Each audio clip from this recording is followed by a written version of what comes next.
I do want to say thank you all for joining us for this Learn program about coexisting with coyotes.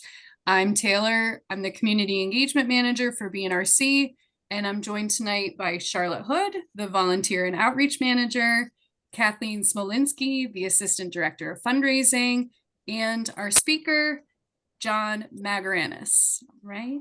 For those unfamiliar, oh, did I get it right, John? Kind of, right? For those unfamiliar, VNRC is a regional land trust actively working throughout Berkshire County on land conservation, land stewardship, and community engagement.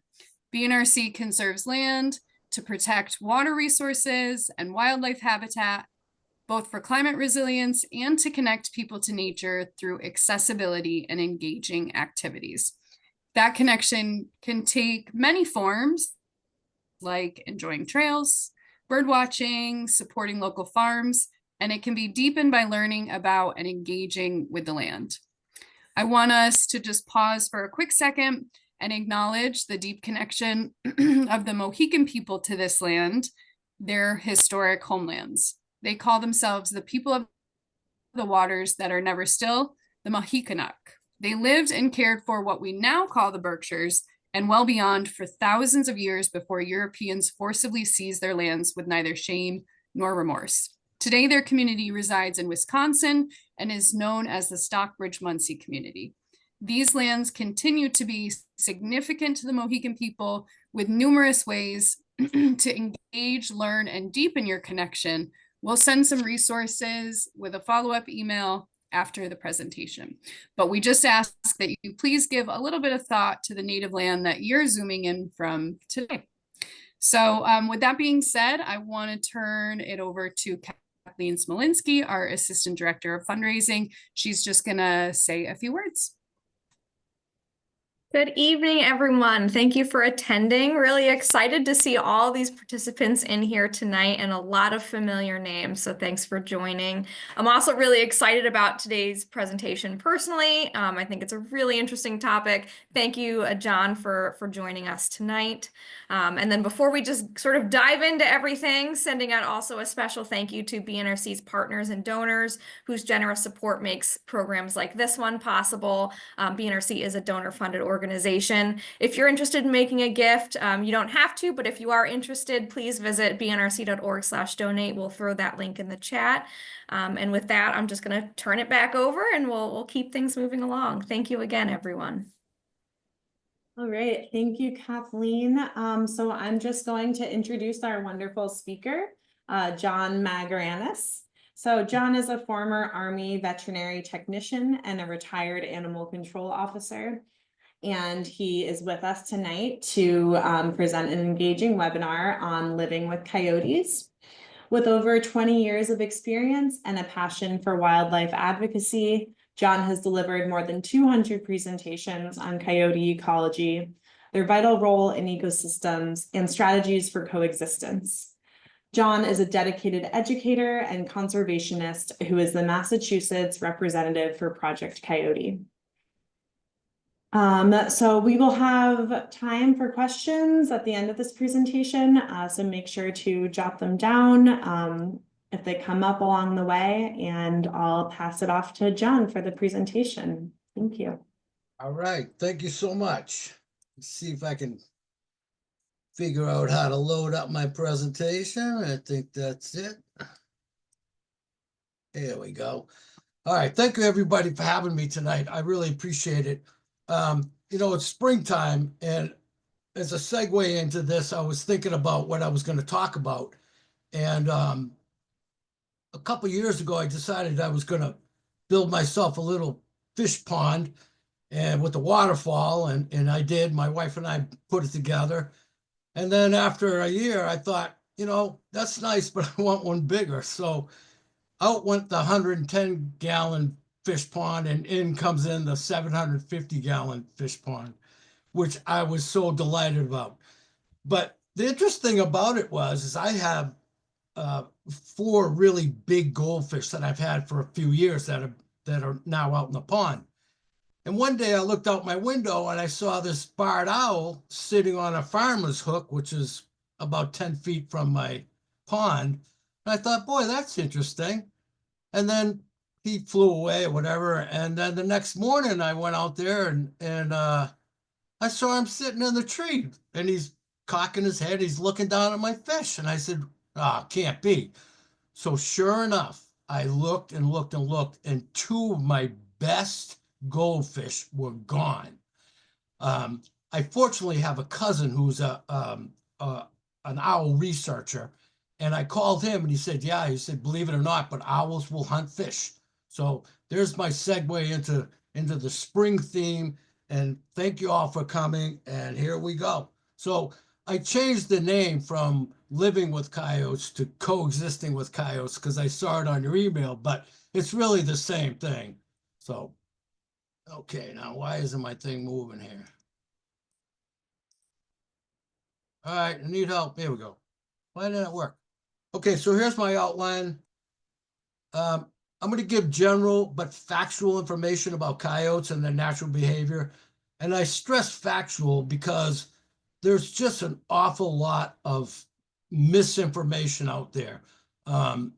In social media, there's an expert in every corner. And I guess you could say that about me as well. But there's just so much crap that's being filtered around and is sent around, evolving around coyotes. It's just crazy. So I'm here to give you some factual information so you can make good decisions about them.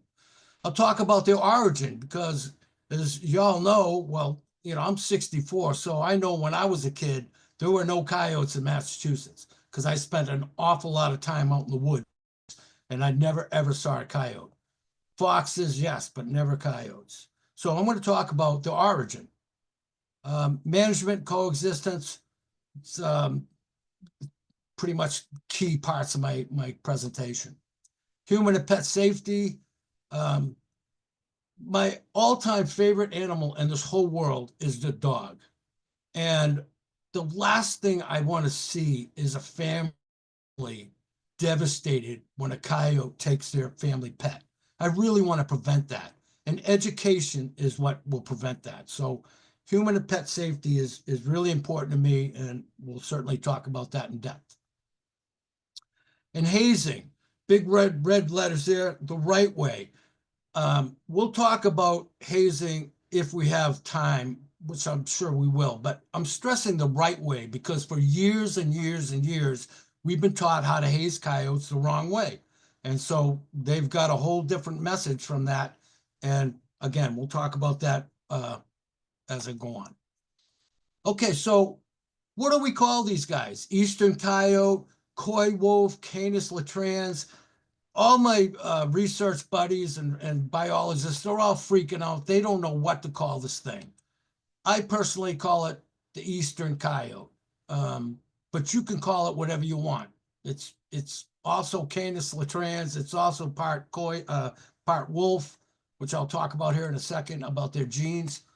Okay, so we all know Wile E. Coyote, right? He's actually based off a Western coyote. So how did we get the Western coyote that's evolved into the Eastern coyote?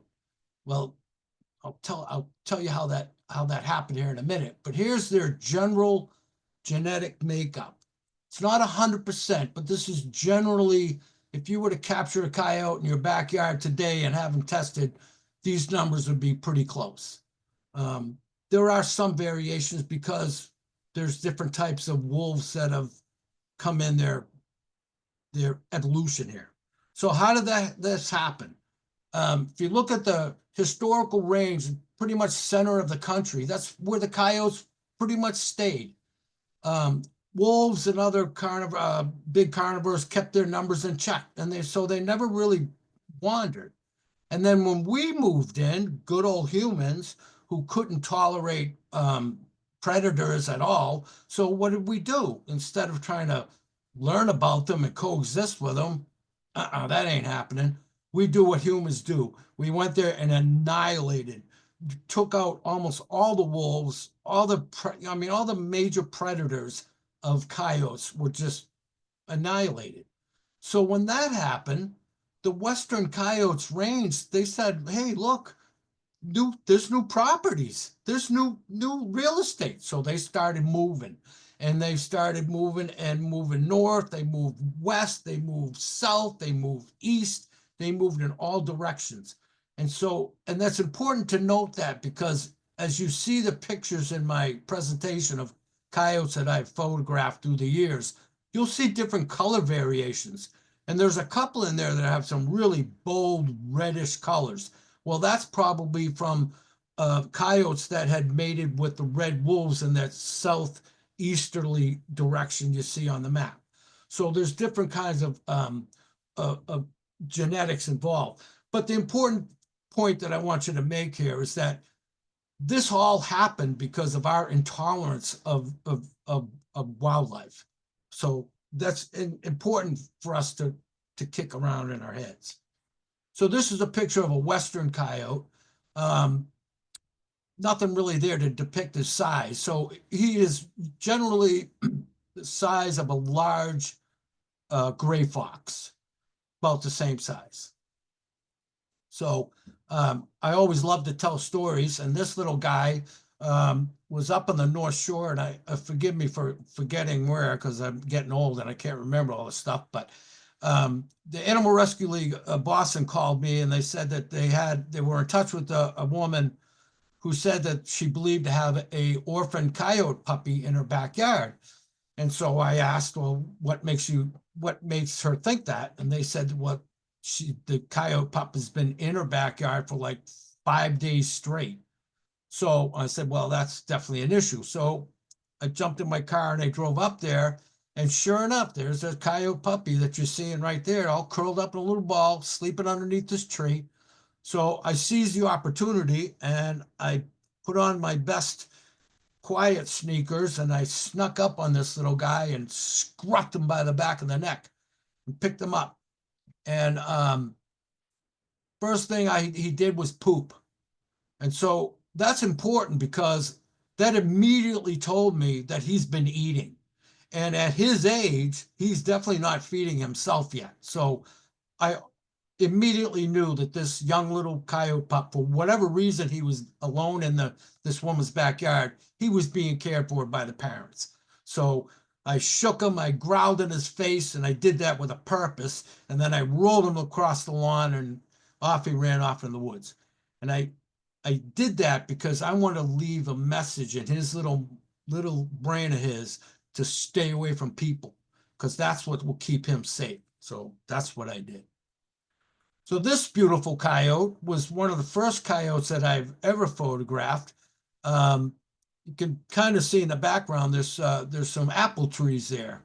And this coyote was out there eating some apples. She obviously was very tolerant of me.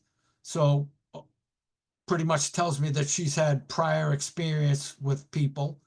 So she was pretty comfortable until I approached her, and then she would back off. And then the police showed up and started throwing apples at her for whatever reason, and she ran off. Now, this beautiful coyote. See the reds in this guy? This is a stunning coyote. And not only is he beautiful, but he obviously shows, if we were to test him, I'm sure we would show some reflection of some red wolf genes for sure. But what makes this guy really special is that before I lost my job because of back surgery, I'd been following him and his mate on this golf course for like 3 seasons. And what made him special was his mate was completely lame. She had a healed large bone fracture in his back leg, and she just hobbled along. So she couldn't hunt, she couldn't do anything really. So this guy, he kept the pack together by not only feeding his spouse, but by helping the pups. He kept the mom fed so she could feed the pups for 3 straight seasons. It was just phenomenal. It was one of the best experiences I've ever had regarding coyotes. It was really something special. And I often think, I wonder if they're still around. It's been a few years, so probably not, but beautiful, beautiful coyote. Okay, so some fun facts about eastern coyotes. January and February is the time of year where they can become territorially aggressive. And I stress can. They don't just because they're in heat or just because they're mating automatically will go out and attack dogs. 9 times out of 10, they won't. But because of testosterone and hormones and all that stuff that gets involved, they can become territorially aggressive and show that towards bigger dogs. Like most of the time, 30 pounds and up dog, you really don't have much to worry about. But come January, February, when they're mating, then you should definitely be concerned about coyotes in the area. Okay, everyone, not in this room, but we're all virtual, but wherever you're at right now, you're most likely in a coyote family territory. They're pretty much have fanned out and are filling in all those empty spaces and condos and all that kind of stuff. So you should be happy. The pups are cared by both the male and female. And sometimes the pups will stick around the next year and help the parents kind of raise the new litter.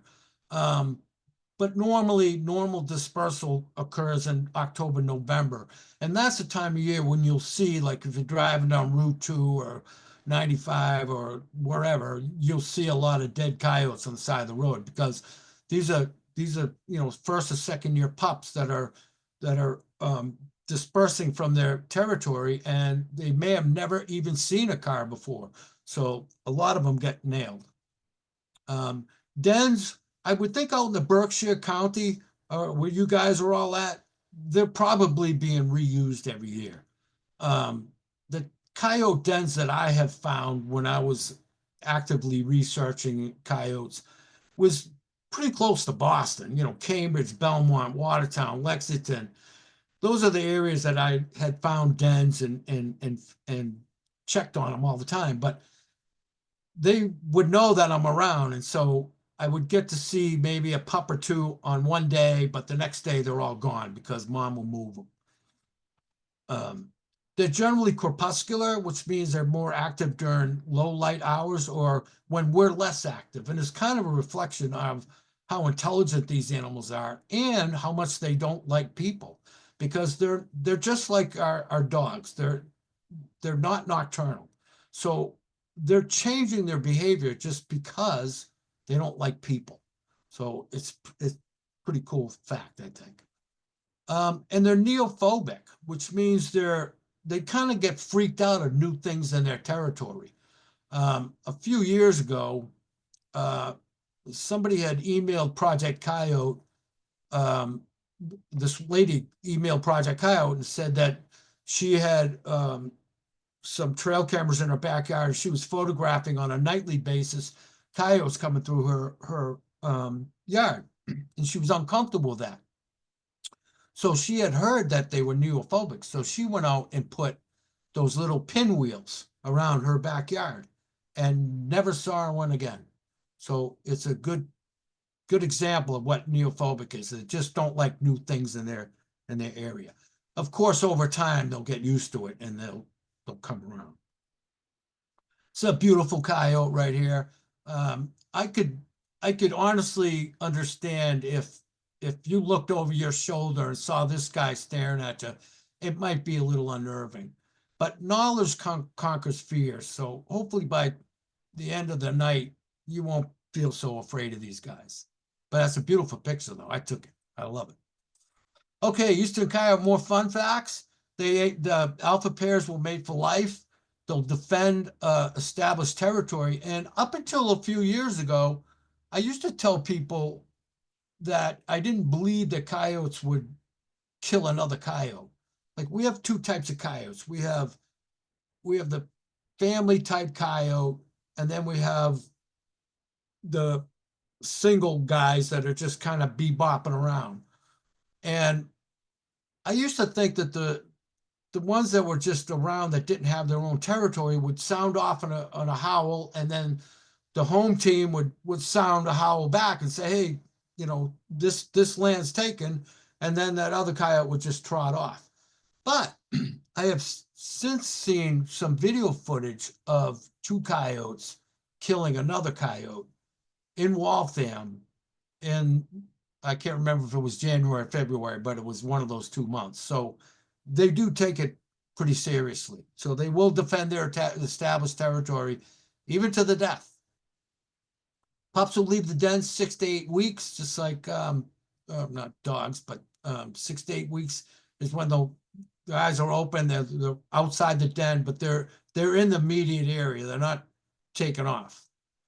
And it's important to know that pup mortality rate is really high. It's between 50 and 70%. And I put this in here because I remember one time 20-something years ago, an animal control officer, and I don't know what town it was, said that he had counted like 7 dens in his town, and he calculated times 7 pups and came up with this huge number of coyotes that he believed were going to invade his town.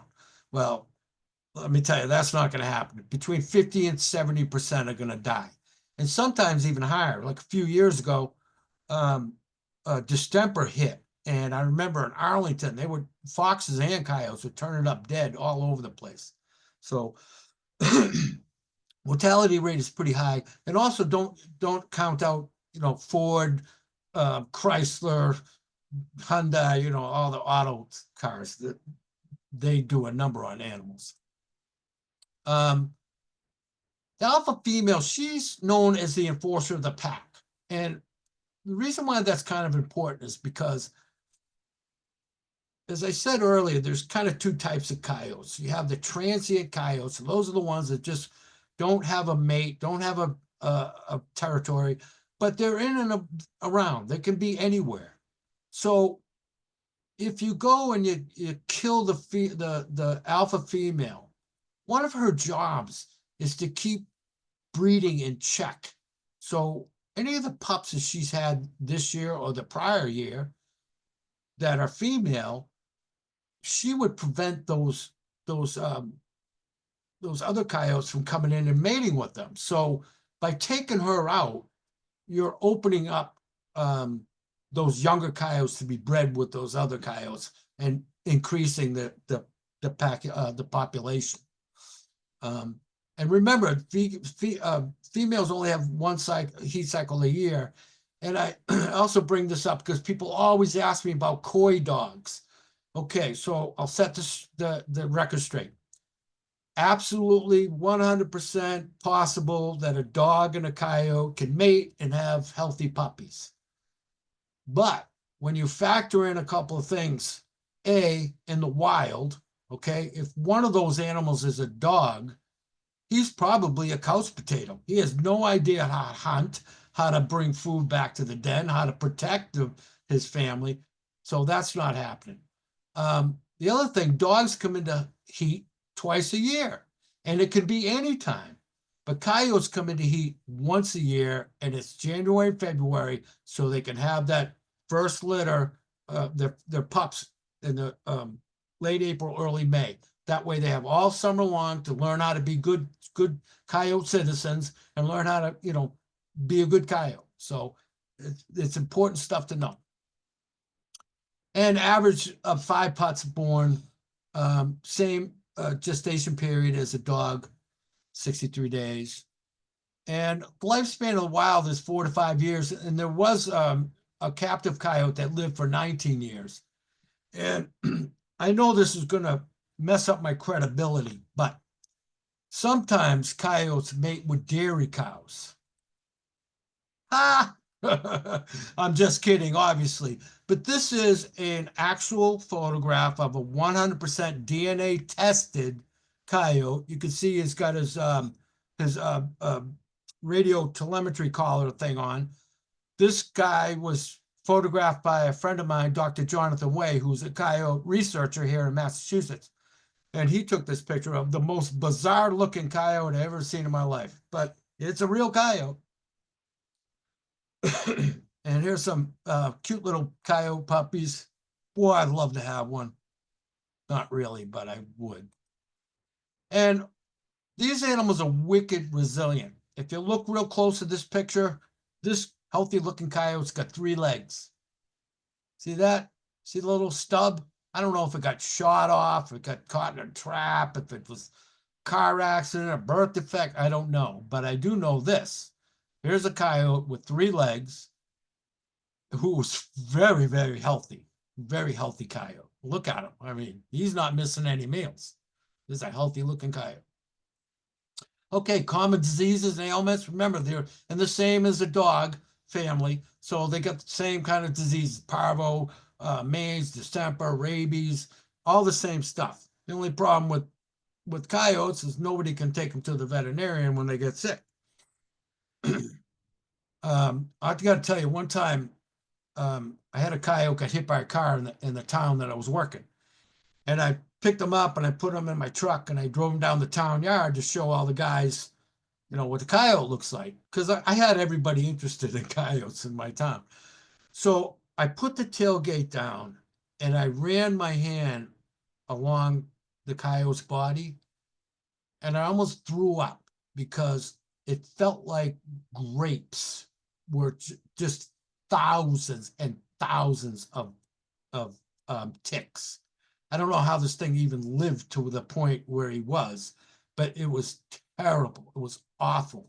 I couldn't believe it. It was just ugh, not something you want to feel, It was awful. A lot of times I see tapeworm segments in coyote scat.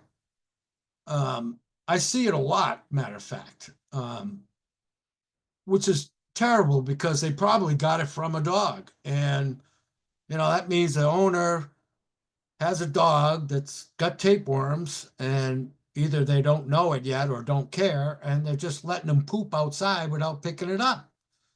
Well, that just gets passed on to our wildlife. And the sad part about that is nobody can take them to the vet. So please pick up. Rodenticide. This I would hope is a good topic with you folks because it's associated with mange. It lowers their immune system so that mange mites, which most canines all have naturally occurring mange mites, but a healthy body keeps their numbers in check. If anyone who's ever had a dog, I'm sure you'll say, oh yeah, I've seen that. When your dog is just sitting down, just, lounging around, and all of a sudden whips around and starts chewing at his leg real quick. And you think, oh, he's got fleas. And you run over and you look, there's nothing there. Well, it's probably just a mange mite that is just kind of moving around and it made him itch. So rodenticide lowers that immune system. So those mange just start overpopulating and just take over the animal. And I have some pictures of what mange looks like. And I can tell you, as a vet tech in the Army, I had mange. It was brutal. It was unbelievable. It's like poison ivy on steroids. Okay, so like I said, nobody can take him to the vet. So here's a coyote. One time I went to the Wolf Hollow, and this guy, when I left, I saw him in this field. So I tried to catch him, but I couldn't catch him. But you can see he's barely any fur on him. His eyes are swollen. He can't hunt because he's constantly scratching, which causes movement, which causes all the animals that he's trying to eat to see him and run away. This coyote I caught in Belmont, who has a severe case of mange. You can see he's actually chewed right through his muscle tissue. See that? I'm pointing to my screen like you can see it. But yeah, he just was awful. I mean, terrible. So that's him after I caught him. I took him out to Tufts Wildlife Clinic. They did their magic. Mass Fish and Wildlife came, gave him an earring, and then brought him back to me, and I set him loose, much to the chagrin of local residents. But that's the law. If you catch him, you got to release him where you caught him. So he got released. How am I doing on time? You're doing great. Take your Okay. time. Okay. All right, because I have a little video here. this is the release of that coyote. But what's really funny about this is I'm a retired veterinary technician from the military. Our primary mission was military working dogs. We shipped them all over the world in these crates, just like this right here. Okay, so I'm trying to open this crate. There's a whole audience there. I think somebody from the Boston Globe was there. I mean, you know, it was like a big spectacle. And old John here, who's opened thousands of these crates in the past, can't seem to open it. So here I'm going. I'm saying, come on, I got to get this right. This got to happen. It's almost embarrassing. But here we go. So here's that killer coyote. Finally get him to go freedom. Beautiful. And incidentally, this area where he was released, I saw that same coyote like 2 months later in that same area. This little coyote pup has not only mange, but he also has a severe bacterial skin infection. So again, we caught him and off to Tufts and brought him back to release in Waltham. I think that one was at. So feeding. A lot of people like to compare wolves to coyotes. I mean, our coyotes now have wolf genes in them, but with wolves, they're so big. I mean, they're huge. They dwarf coyotes. So they need big food. They need ungulates, moose, caribou, deer,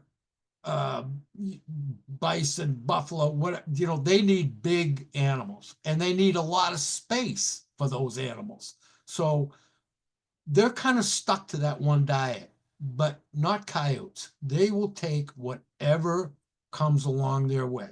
They're totally opportunistic feeders. They'll eat deer. And when I say deer, they're not hunting and killing deer, contrary to what a lot of people will try to make you believe. A lot of times they will eat deer if it got hit by a car and it's compromised and it's now an easy meal or an opportunistic meal. But otherwise, they don't touch deer that much. Rabbits, I underline rabbits because they seem to love rabbits. And all that stuff on that list. They'll eat everything. 75% of their diet includes rodents, and one of them is the white-footed mouse. And the reason why that's important to know is because Lyme's disease in its cycle has to include the white-footed mouse. So if we have an animal that's running around eating 75 to 80% of rodents, take it from me, who's had Lyme disease 3 times. I'm all about having coyotes eat them all up. Fine with me. So about 1,800 rodents a year, but I don't know who's counting. And if you ever get to see or observe coyotes hunting, both alone and in groups is really something special to see. I mean, I'm not into blood and gore, you know, but they are really, really skilled predators. And they'll actually even climb trees. I know this picture's horrible. I really wish I could find a better picture, but we used to always say the only canid that climbed trees was a gray fox. Well, I'm here to tell you that you can include coyotes as well. This is a series of pictures I took of a most gorgeous coyote hunting. As you can see, he's leaping up in the air, fishing around. Look at that red in this color, this animal, beautiful. Fishing around, look how focused it is, and then fishes out a vole, and then has a vole. And if you look at the body size of the coyote compared to the vole, that's like steak, potato, salad, and a glass of vino on the side. That's a good meal for that coyote. And I watched her eat 2 or 3 of these inside of an hour or 2. And unfortunately, this beautiful, beautiful coyote was hit and killed by a car 3 days after I took those pictures. Really bummed me out. Anyway, I know what you guys are thinking. That's not a Jeep in the background there, right? See those little dots? Well, there's more to the story. So a lot of people thinking that that's a coyote out in the distance and he's going to come eat Emby, right? I know you're all thinking that. Well, here's what you didn't see. A friend of mine who's an ethical hunter was out in the woods doing his, his prey research or whatever hunters do, but he's an ethical guy. And he found this deer with an arrow stuck in it, dead in the woods. So it really ticked him off, and it really ticks me off. But so he put up the camera, and these are pictures of what he got from that. Some pretty healthy coyotes. And of course they'll all eat McDonald's. All right, so where can they be found? In Massachusetts, just about everywhere. I have tracked them on Martha's Vineyard, but there's no proof. I don't think anyone's ever talking about it, but I have tracked them on Martha's Vineyard. So I know they're there. I don't know if they took the ferry or if they swam, because they're excellent swimmers. But if they took the ferry, they didn't pay, right? Oh, yeah. All right, so dog versus coyote. I'm just putting this up here because it's easy to hate coyotes.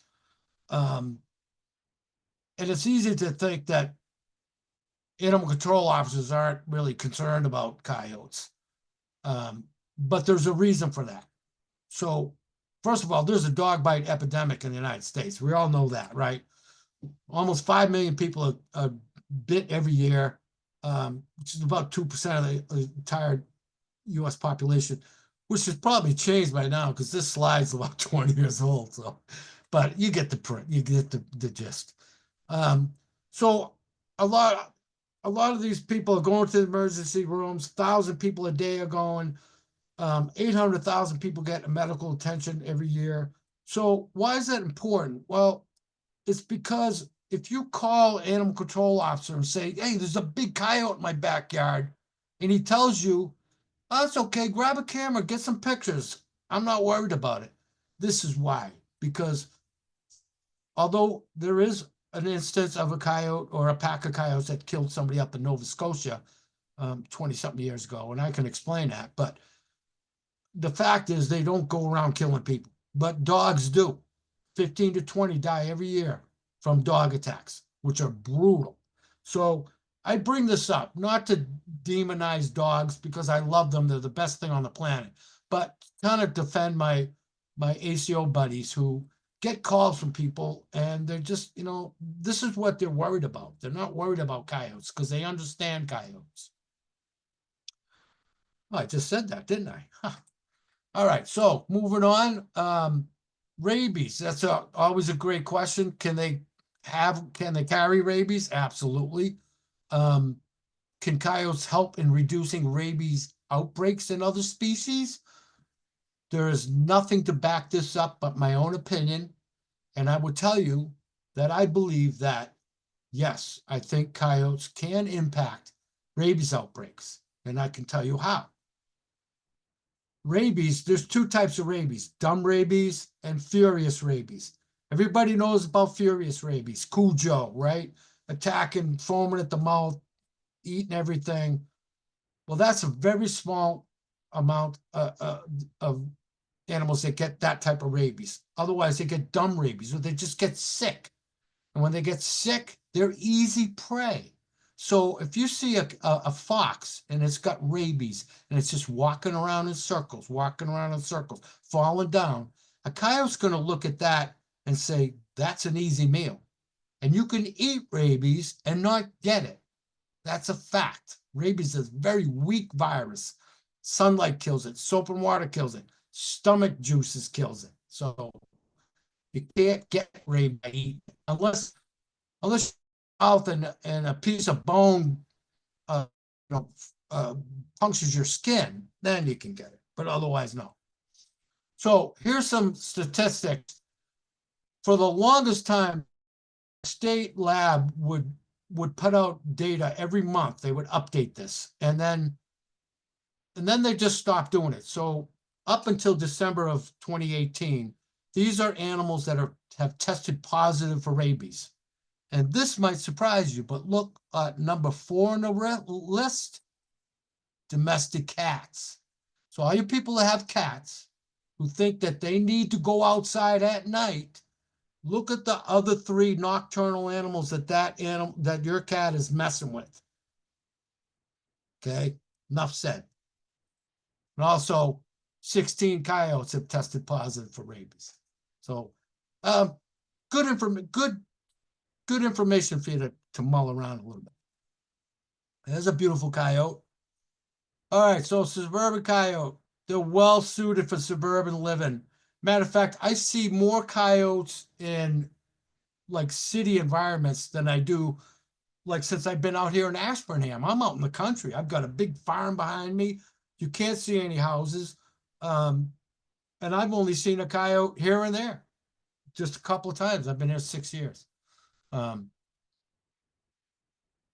People say that you use woodland corridors for movement. I will challenge that. I think they'll use streets, paths, trails, anything they want. They'll use it. And a lot of people, I'm sorry, I'm confused. I always like to reiterate this, that the reason why we have coyotes here in Massachusetts and the whole of New England is because of our own actions, our own inability to deal with wildlife on a compassionate level. This is what I would confuse the first one of. Land development displaces wildlife into our neighborhoods and backyards. I agree with that 100% with all wildlife, but not so much coyotes. I think they're gonna be moving around and finding those places, whether they develop whatever or not. Coyotes can teach your kids to look left and right before they cross the road, like this coyote did. This is one of my favorite pictures. I actually sold this picture to Defenders of Wildlife. It's in one of their magazines. I don't remember the year, but it's a beautiful picture of a coyote. And if you can look at on his withers, you see that little thing. It looks like a little flap, almost like a feather.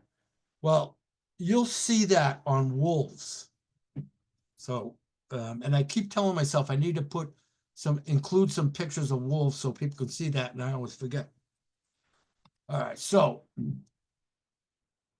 I haven't kept up with this in quite a while, but when I stopped tallying numbers, which is about 6 or 7 years ago, we had 16 recorded bites on people in Massachusetts over 70 years in the state. 4 of those were confirmed to have rabies, and 1 was believed to have rabies. So if you think about it, that's not that much. It's in terms of biting incidences. Coyotes don't want anything to do with us. They just want to live their little lives out in the woods, eating squirrels and rabbits and staying away from people and having babies. They don't look at us as a food source in any shape or fashion. And if you encounter a coyote, scaring them away is wicked easy. Hazing is very effective when done properly. I don't know where we're at in time because I would like to talk about hazing, but I'm going to save that to the end. But first, why, hazing is basically a behavior modification. We're teaching coyotes to stay away from people. So a lot of people say, well, why haze them? Why don't we just remove them? Well, you can't trap and relocate wildlife in Massachusetts, period. It's not possible to remove the transient coyotes that are always around. So even though you can identify a family group in their territory, you won't ever be able to always find all those transient coyotes. So you can't get rid of them either.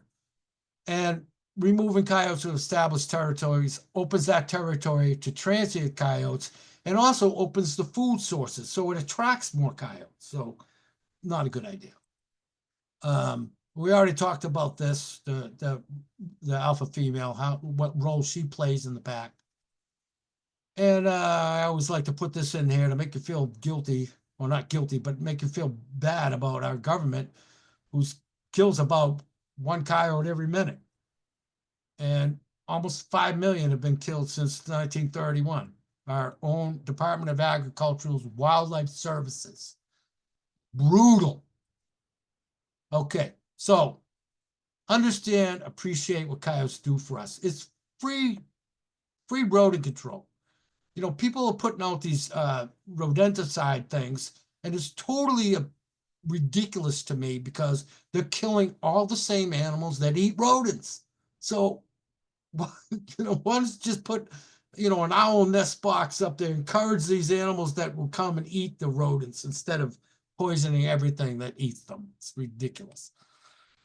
Establish hazing programs. I can talk to you about that a little bit more. Keep your pets vaccinated, leashed, and protected. Coyotes can scale a 6-foot fence, no problem. So if you're thinking it's 3 o'clock in the morning, you could just let your dog out, little Fifi, out in the backyard, you know, unattended. That's not a good idea. It can end in total heartbreak. Don't feed coyotes or any other wildlife. It's the #1 cause of coyote conflicts and other wildlife conflicts. And as soon as you start feeding them, you're just asking for trouble. You can coyote proof your outdoor space. If you have questions about it at the end, we'll go over that. And you can all participate and contribute to the whole scheme of coyote. Because coyote management is simple. These animals are not going away. They're just, okay, conclusion. They're here to stay. Common sense, keep things in perspective. Don't buy the media. Let me give you a quick example. Okay, one day I'm washing dishes. I have one of those little TV, you know, under the cabinet thing, and I'm watching the news, and it said, up next, aggressive coyote in Boston. So they cut to commercial, and I'm thinking, oh, this is going to be interesting. So they come back, and the guy says, Mr. So-and-so, and here's a guy, he's got a dog, a golden retriever on a leash, and he says, yeah, I was walking my dog, and this coyote ran right by me. And that was the story. But the caption was aggressive coyote in Boston. See, so if you didn't see the follow-up, you're going to be thinking there's aggressive coyotes running around. So don't listen to the media. It's just really, it's tainted. Okay, we're not getting rid of them. We've already tried that. We've tried and failed, and it's not happening. We can certainly keep a peaceful coexistence with coyotes. They're beautiful animals. I'm not really sure why anybody wouldn't want to, but be proactive. You know, we need people to stand up to governments to you know, see what's going on and be proactive, because otherwise nothing's getting done.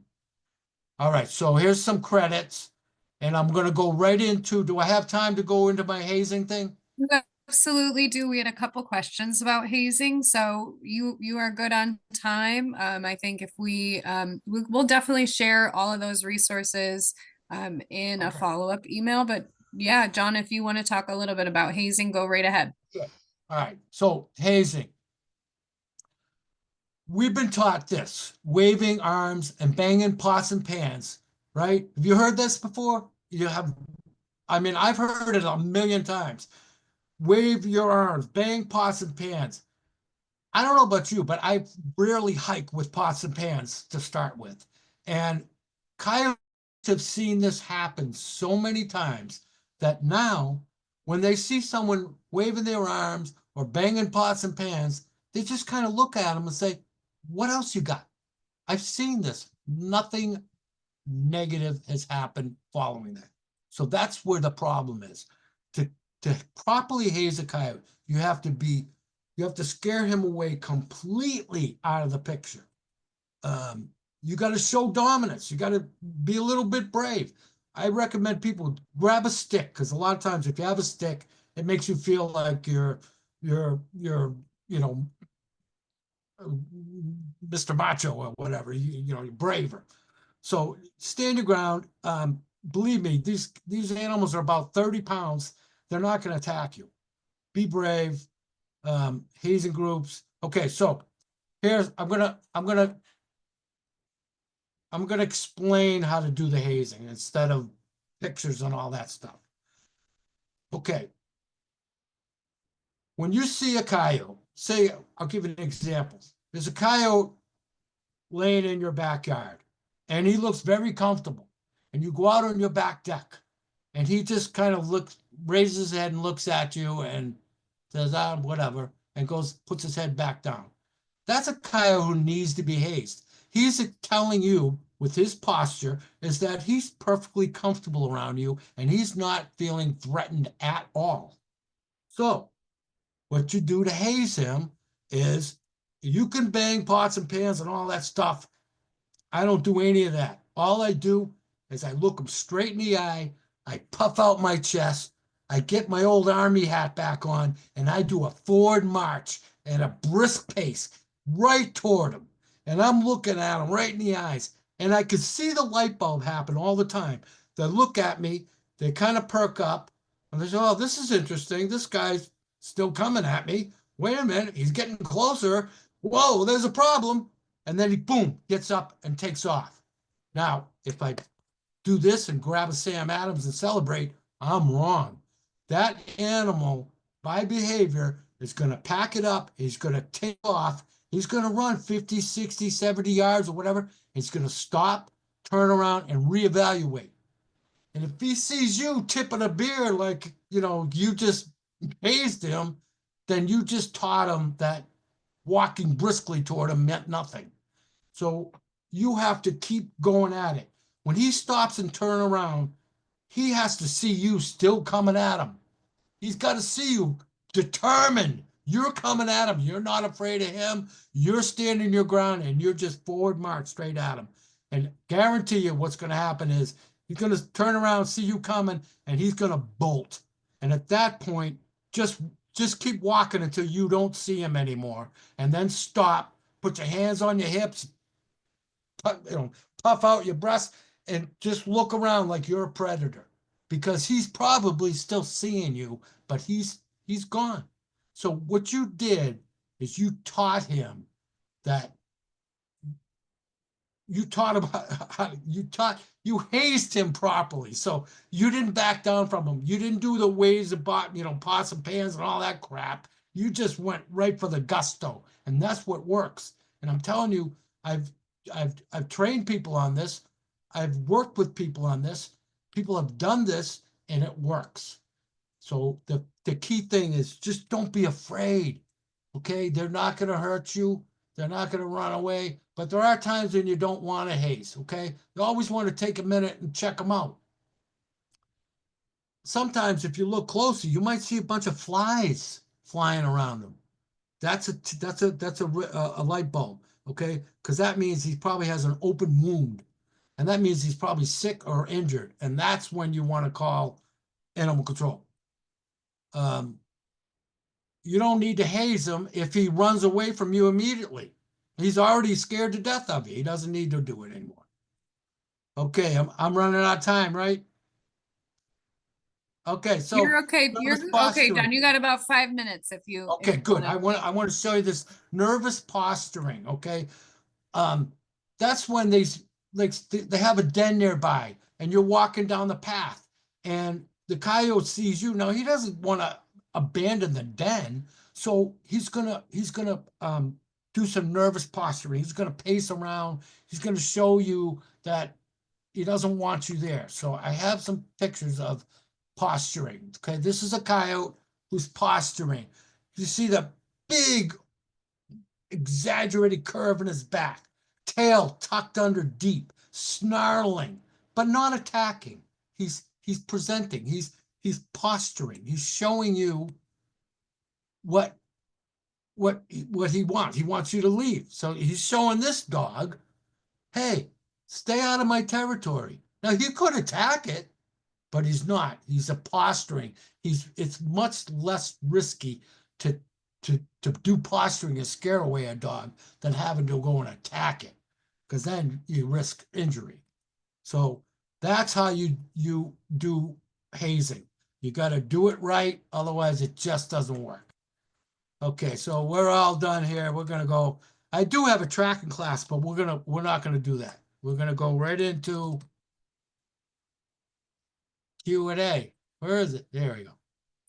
Thank you, John. That, I mean, I didn't realize that that would have been the desired approach to kind of deter coyotes, but I was very interested in learning that.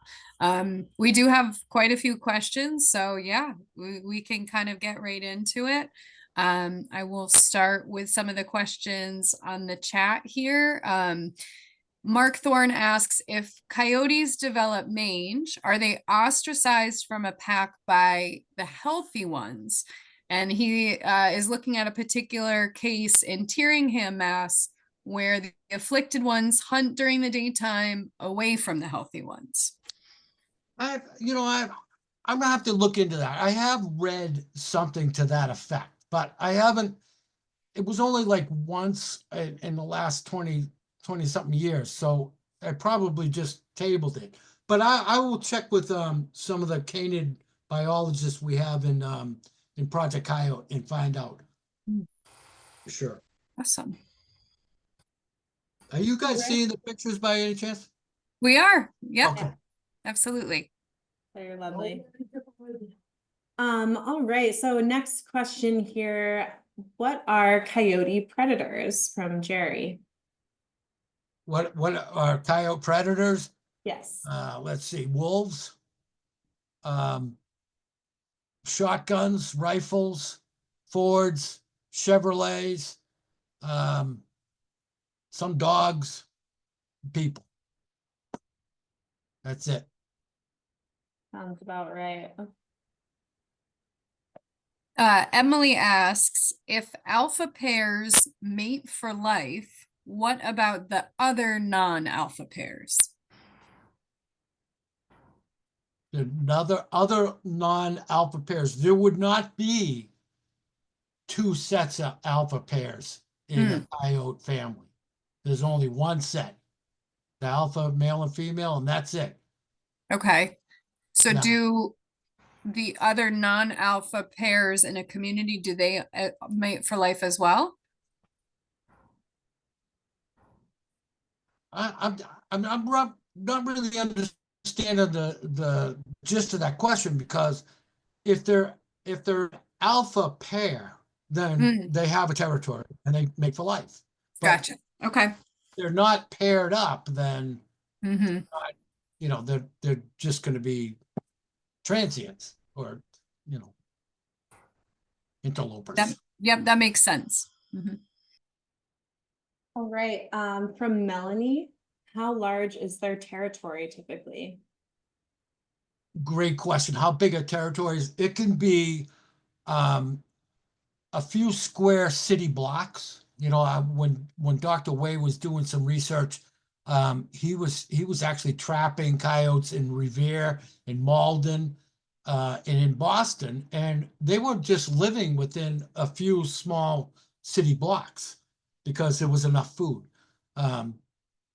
But generally, their size of their territory is, there's a lot of factors involved. Availability. If they're the only coyotes in their neighborhood, then yeah, they can make a big territory. I had read 70 miles one time, but 70 miles seems like a stretch to me. Coyotes typically, the alpha male and female typically trot around their whole territory, marking it, scenting it, smelling, seeing what's coming and going. So 70 miles, that seems like that would just be way too much. So I just think, they have to have a few certain things. They have to feel safe. Number one, they got to feel safe in their territory. They have to have food and they have to have water. So those are the three things they have to have. So size could be, I tracked a few families of coyotes in the Cambridge, Belmont, Lexington area, and those territories are only 3 or 4 miles, weren't much bigger than that. That's interesting. I have a question here from a raised hand, and I just want to, Amy, did you have a question, and did you want to drop it in the chat or in the Zoom chat? Just do that. And then another, Mary had asked, curious as to what a coyote den might look like if they were out hiking. So maybe how you would recognize a coyote den. Good question. Like a lot of canids, they tend to like to den on hillsides for a few reasons. A, it gives them a good field of vision when they're looking out their den.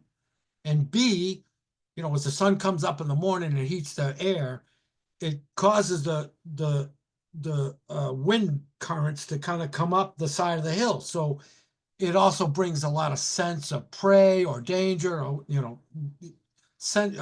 the sense of smell is a huge portion of their thinking. So that helps them a lot. So to go on with that, so you'll frequently see them on hillsides. The den entrance is going to be about 12 to 14 inches, and that's it. And to see an adult coyote come out of one of those is really something, because I had seen that several times. They can den underneath structures, decks, sheds. They've been known to dig all over the place, really. And it also has a lot to do with the maturity of the female, because she's the one that does the site selection. And so if she's an experienced mom, then she's going to know the right places to den as opposed to a younger female. Very interesting. Thanks, John. So a question from the chat from Sheila. She's wondering if it's okay to have a contained compost pile. She doesn't want to encourage coyotes or other, wild animals, but they do want to compost. Compost, typically we're throwing food scraps in the compost. So unless you have a sealed one, and even with that, you're gonna have odors from the food stuff. So I guess if you don't want any critters in your backyard, I wouldn't compost. I mean, I compost, but I look forward to seeing animals in my backyard. So. All right, got it. Go ahead, Taylor. Oh, this is a good question about the howling. I was going to ask that. We have two questions. One about vocalization, and then someone said, like, what am I hearing? Is it, one or many? So yeah, if you could speak on both of those questions. Okay, I got to tell you something totally fascinating about coyotes. I mean, even more so than the dairy cow thing. Coyotes can replicate their barks, yips, and howls. So each individual coyote can make himself sound like three.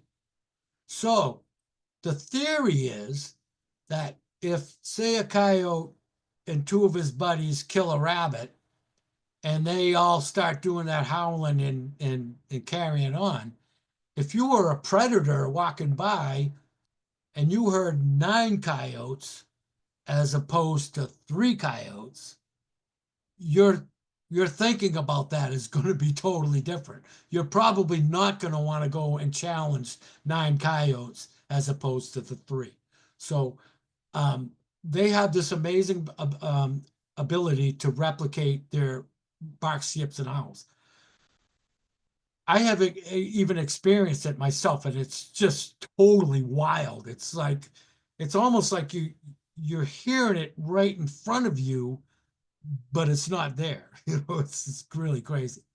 A few years ago, there was a lot of speculation about what is meant about the howling.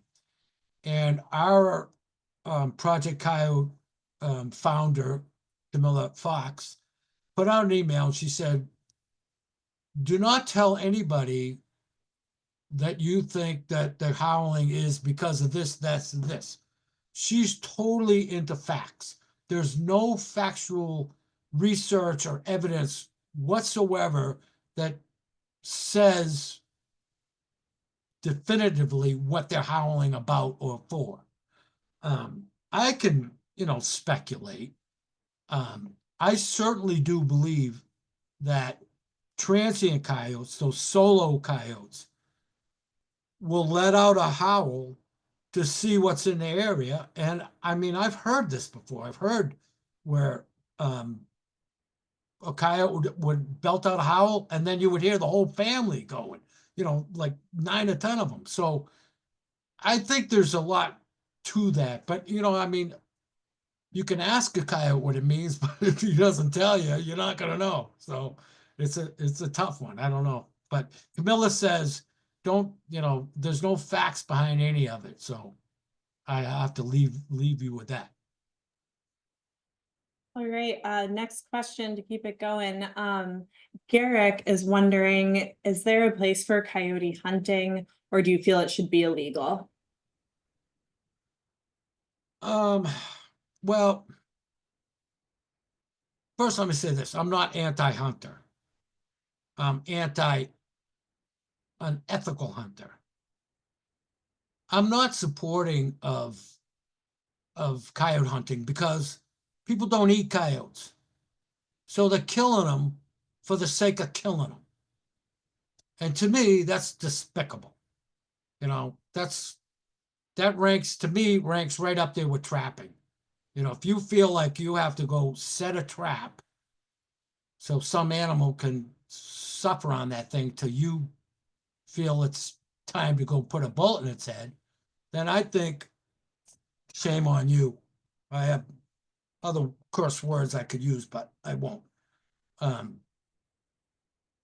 I kind of lost my thought with that.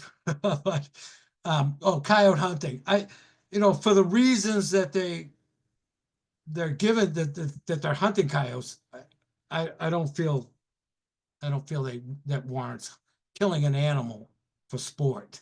Is if you were eating them, I guess a few people do. That's one thing, but to just kill them, and if you ever seen these killing contests, when they're all said and done, they just pile up carcasses of dead coyotes and just dispose of them just for a prize. To me, that's just despicable. I don't know what we're teaching our youth by doing that stuff, but empathy and compassion is definitely not there.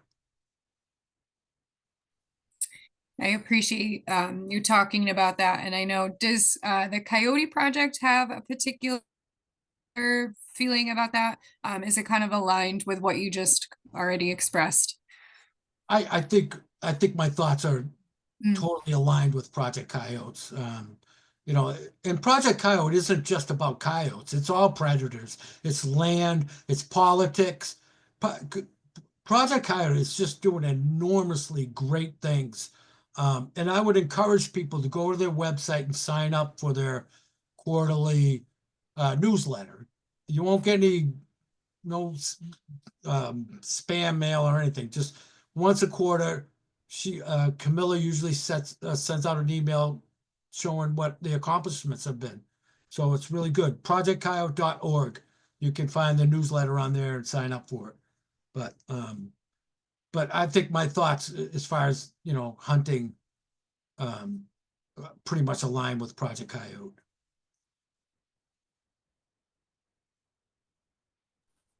Thank you. Thank you for speaking on that. And I think we had another question kind of about dogs and large dogs in particular, and if they're kind of in danger with coyotes. I guess a larger dog. How does that? Okay, let me start off by saying I'm sure a lot of people have heard that coyotes will lure your dog into the woods so they can kill him, right? You've all heard that? Bunch of crap. It's crap. Coyotes don't lure dogs into the woods. What usually happens is dog chases a coyote into the woods, and he's going to where his family is at. So power in numbers. So it usually ends up bad for the dog. But that being said, coyotes are very small animals. I realize they look big. But take it from me, I've handled a bunch of them. They are not very big at all. They're 30, 35 pounds, right around there. So that's not a big animal to tackle. You know, it's great. A coyote that size will take a Yorkie, Porky Poo, or Yorkie Doo, or whatever they call all those little doggies. They'll surely will take them if you let them. Again, the ball's in your court. Coyotes are just acting like coyotes. But people, if you own a dog, it's your responsibility to keep them safe. So you'll learn about coyotes. If your dog is 60 pounds and it's February, I don't know if I just let him run amok, but I wouldn't be overly concerned because he's got good size. I wouldn't, I would be outside with them, but again, I wouldn't be overly concerned. Um, I've got two dogs. They're both about 30 pounds each. You bet when I take them out at night, I'm with them. I don't leash them because they listen to me, but I'm with them within a few feet of them all the time. So, because I don't want to lose my dogs. I love my dogs. And I'm sure everyone who has a dog loves their dogs. So, just common sense. One thing about coyotes, they're not grizzly bears. They're not the Yeti. They're not this huge demonic figure that we've made of these guys. They're just animals. They're just animals, and they're not very big. Great, thank you, John. I think we're about at time. What do you think? What do you think, Taylor? I think we might have had one more question about like a typical coyote pack, what it's composed of, and then yeah, if there are any other questions, I think maybe time for one more, and then Typical coyote pack mhm. would be it'd be alpha male and female, and either pups from this year or pups from last year, and along with this year, because sometimes the pups will stay around for another year. So coyote, I mean, I've seen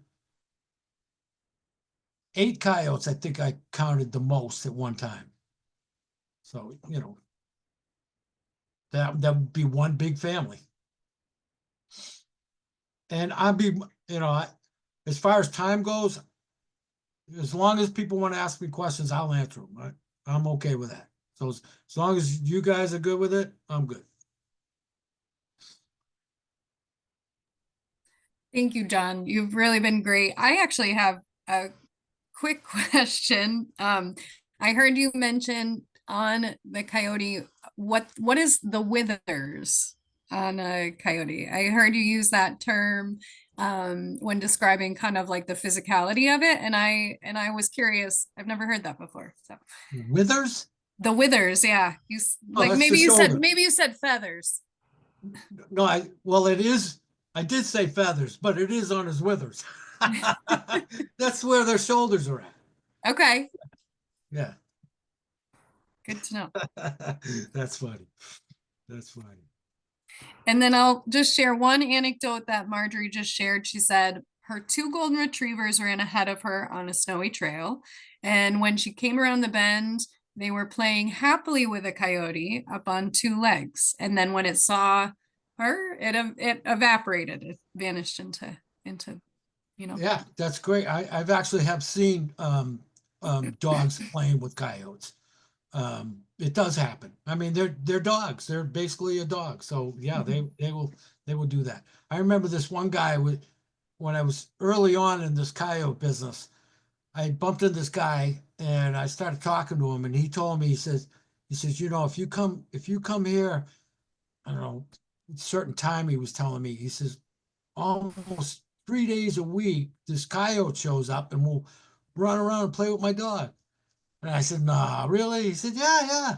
So I said, okay. So I made it a mission to go and witness it. And I did. I saw it. It was really something. The guy was walking his dog and it was a cleared field. They were going to put a cemetery in, but they hadn't yet. They had just cleared it out, and there was a path through there. And so the the dog was just coming through there with the guy, and then all of a sudden the dog stops and he perks up, and I look his field his field of vision, and I could see the other coyote, and they just like ran at each other and just jumping all around like old buddies. It was really cool. That's pretty fun, wild. We do have one question from Mark saying, can we continue conversations with you via email or just use that to share photos? And, we could definitely try to figure out some way to connect if that would be interesting for people. I don't know how you feel about that, John, but not to put you on the spot, but. Yeah, I'll provide you my email. No problem. Yeah. Yeah. We can Yep. figure something out when we send a follow-up email with all of the resources. We do have quite a few, so we can definitely try to figure out a Yeah. way. But wow, I'm really thankful. You we're guys so have a grateful lot of to you. people, right? 40 something people. That's great. That's great. It was such a Oh, lovely presentation, and we have so many thanks in the chat saying thank you as well. And do you have time for one last question? yes. Okay, quick. I have Just time for for 10 more. Meg. She says we have foxes, coyotes, and bobcats in our yard. One is leaving scat on a footbridge. Wondering if one of those is more likely to be leaving it than the other. On a footbridge. Let's see. I know that So foxes, coyotes, and bobcats. Yeah. I know raccoons love to poop on things like rocks and stumps and stuff like that. And you don't want to play with that stuff because they carry let me see if my vet tech mind still works. Balasascaris is a parasite that they can carry, and it can be really bad for people. And I apologize, I forgot what the question was. Oh, She okay. just said, yeah. So if it's, I'm getting a visual, so it's piling up. So are you thinking that, a dog comes and poops, and then